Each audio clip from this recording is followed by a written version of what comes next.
Hello, my name is Alex. And my name is Lily. And welcome to the CVU Show. This quarter is coming to a close. The last quarter of the school year will begin on April 1st.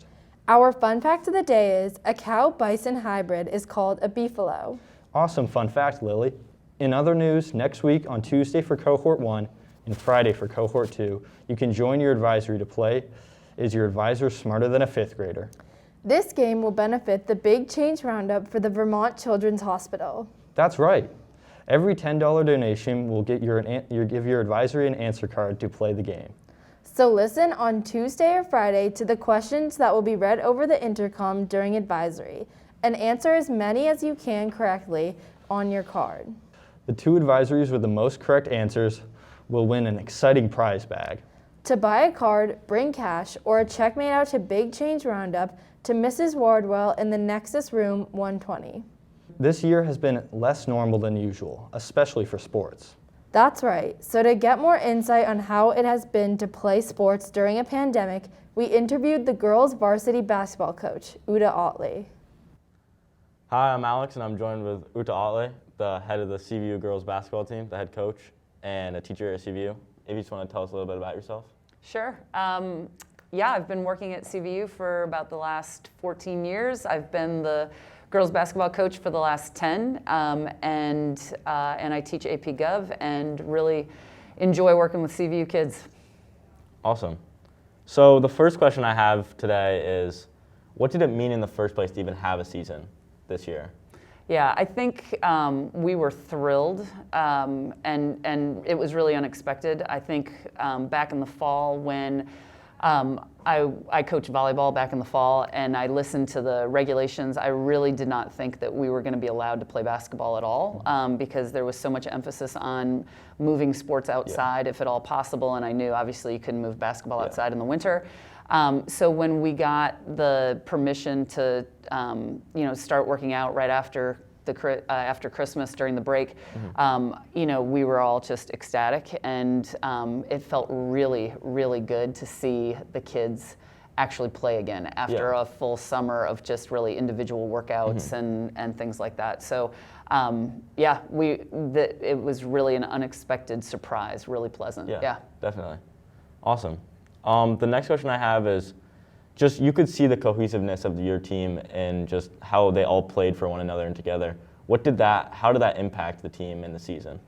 Yeah, I think our team chemistry, I always say it counts for 10 points before the game even begins, really. And I think a lot of it has to do with how committed the girls are to each other. And we talk a lot in our program about how are you making somebody else better on the floor. And I think this year's team really kind of displayed that, and they really kind of bought into that idea. And we value in our program the assist as much as we value the basket. And so I think that had a lot I think that's part of the reason why we've been able to sustain the kind of success we've had, is that we have a lot of unselfish kids who play basketball the right way in my mind, and it makes us really hard to guard. I think anybody who's involved in sports, if one person on the other team is responsible for the majority of the scoring, it's not that hard to shut down that team. But if you have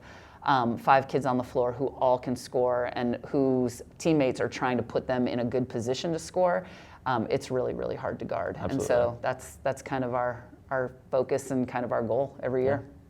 Awesome. My final question today is just, although it didn't end how we all wanted it to, what can you still take away from this season? Even just the opportunity to have a season, like what can we take away from positives? Yeah, it was hard on Friday to see the silver lining, but I reminded myself over the weekend that it was 9 more games than we thought we were going to get, and it was a chance to be a team for 3 months that we didn't think we were going to get, and the girls really, we played great basketball through 9 games. I don't have any complaints. We didn't have a single game that was even settled within single digits. So, I think the girls feel really good about the kind of basketball they played this year.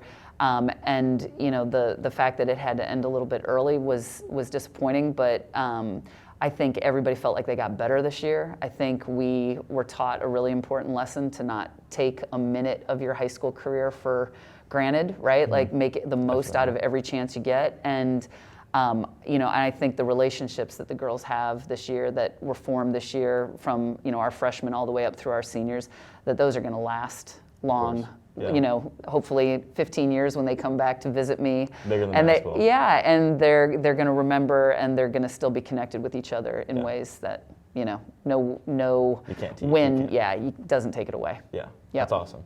Yep. All right. Is there anything else you'd like to say while you're on the show? No, just that I was really proud of the girls and really proud of them all season, and particularly proud of them, the way they handled the adversity. And I, always can't wait to get them back in the gym this summer. course. Like we're already thinking about what's next. So it's exciting. On to the next one, of course. Yep. Well, congratulations on a great season. Thank you very And thank much. you for joining us today. You bet.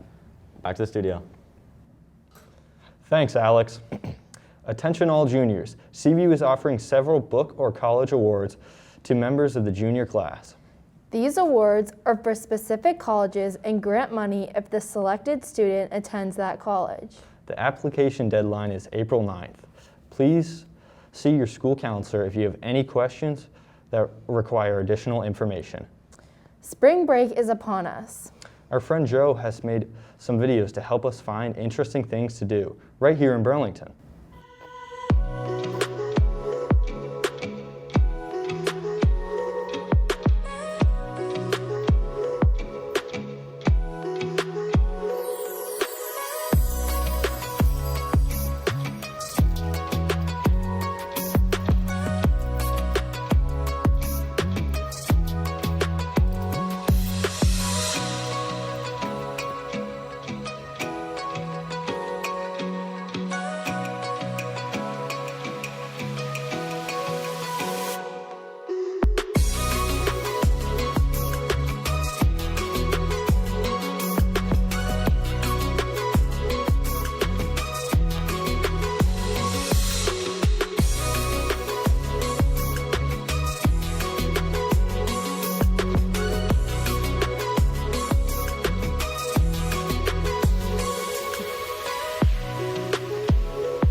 Looks like fun. For Women's History Month, we have been interviewing different important women around our school.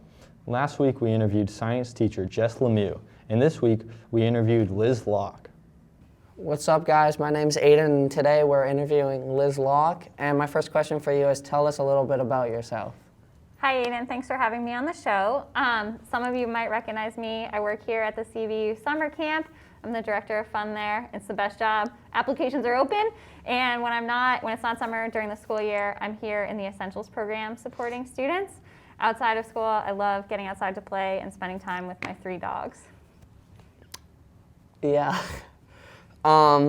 So where did you go to college, and what did you major in? I went to the University of Vermont, and I majored in women's and gender studies as well as philosophy. So why did you pick that major? I picked the major of women's and gender studies because UVM has a diversity requirement.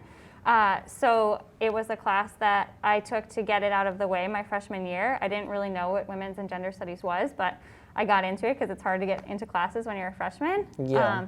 And I really liked it. Yeah.